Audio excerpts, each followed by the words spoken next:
સશક્ત નારી અને સમૃદ્ધ સમાજ. તેની સાથે સાથે જ હું છું આપનો દોસ્ત મિતુલ ઠાકોર અને આજે છે 26 ઓગસ્ટ અને 26 ઓગસ્ટે મનાવવામાં આવે છે મહિલા સમાનતા દિવસ તરીકે.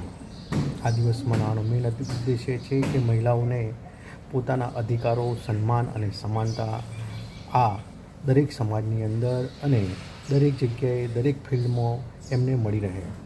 કારણ કે આપણી દીકરીઓ, આપણી બહેનોએ દરેક ફિલ્ડમાં, દરેક જગ્યાએ પોતાનું એક અલગ વર્ચસ્વ રાખેલ છે કે જે પુરુષની સાથે ખભેથી ખભો મિલાવી અને દરેક ક્ષેત્રમાં આગળ વધે છે. એ ચાહે અવકાશનું ક્ષેત્ર હોય, આર્મીનું ક્ષેત્ર હોય, રમતગમતનું ક્ષેત્ર હોય કે આપણા દેશના વિકાસનું ક્ષેત્ર હોય.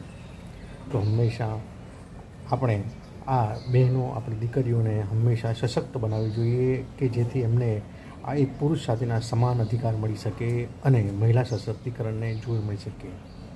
વિડીયો સારો લાગે તો શેર કરતા રહેજો, કમેન્ટ કરતા રહેજો. જય હિન્દ, જય ભારત.